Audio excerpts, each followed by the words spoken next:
We stay with this, and sadly, gender-based violence often happens at school. And we're joined now by Professor Deevia Bhana from the SA Research Chair for Gender and Childhood Sexuality at the University of Kwazulu Natal. Prof, thank you so much for joining us. You know, schools are meant to be safe havens where children can grow intellectually. What's the reality?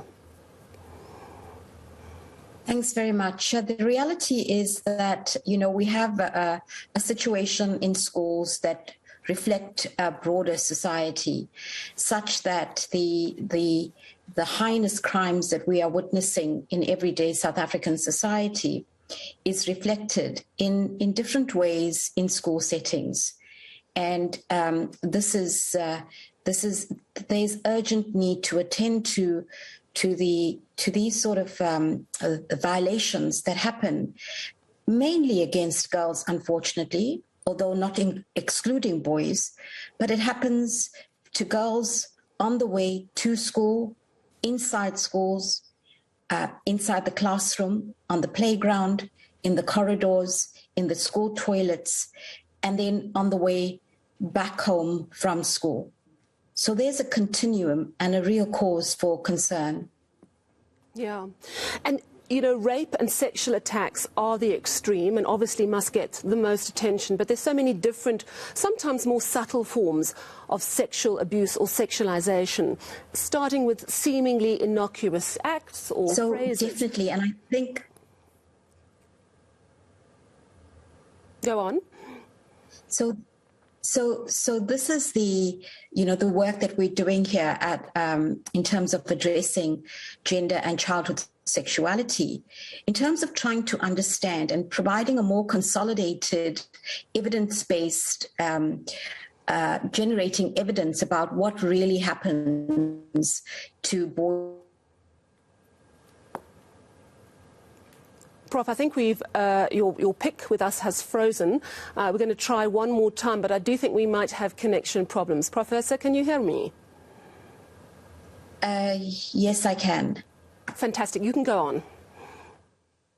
Okay. So to continue, the extent of these of sexual violations and gender-based violence at schools takes on different forms, and they involve subtleties like touching, inappropriate touching. They involve everyday harassment, verbal abuse, and especially against girls and boys who are seen as effeminate.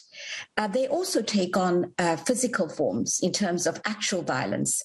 And this violence is also boys against other boys, but also boys against girls and girls against other girls. So it is this complex network of power relations that we need to disaggregate and to understand what is going on here. The extent of the sexual violations requires far more attention and research.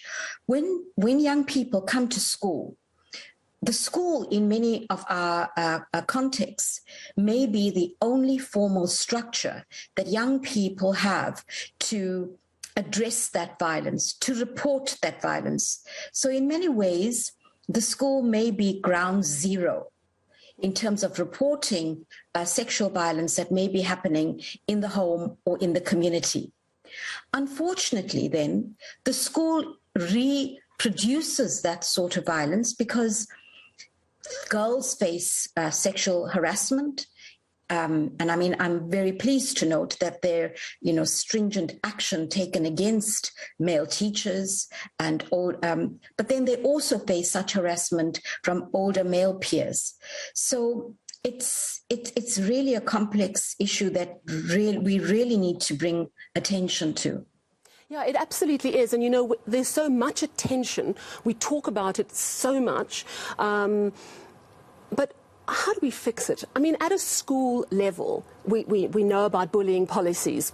We know that bullying continues. These are issues that just seem to be steeped in the culture of so many schools. You mentioned earlier that we have a violent society. But surely only if we identify what is the root cause of this can we start to unpack it, or do you just believe in multi-pronged approach and just targeting many different areas. I mean, where do we start to really make a difference in our schools? So the complexity of the problem is such that a single magic bullet does not operate in terms of addressing this. The issue around sexual violence and gender violence is such that it involves gender, it involves relations of power, and these are learnt in the home. They are reaffirmed in communities and in broader South African society. Beyond the broader South African society, we also see it has global resonance, the subordination of women. So as a starting point, one of the first strategies would be to start early. Starting early with young children in addressing the norms which dictate that, boys need to behave in particular ways and girls need to be passive and submissive, that boys are sexually entitled.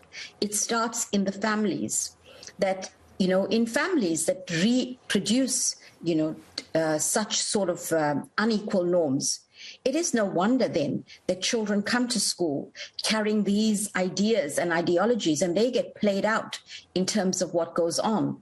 So that, I would think, is one of the many strategies that we could adopt. But it does mean that we need a sort of society that is far more attentive to gender-based violence. We need a society, starting from the state to civil society to all sorts of institutions, to firmly make these issues, as you are at eNCA, making this an issue that doesn't only appear on Women's Day or on the 16 days of activism, but an ongoing 365-day strategy to bring attention to this. We can no longer tolerate not even one reporting of sexual violence or gender-based violence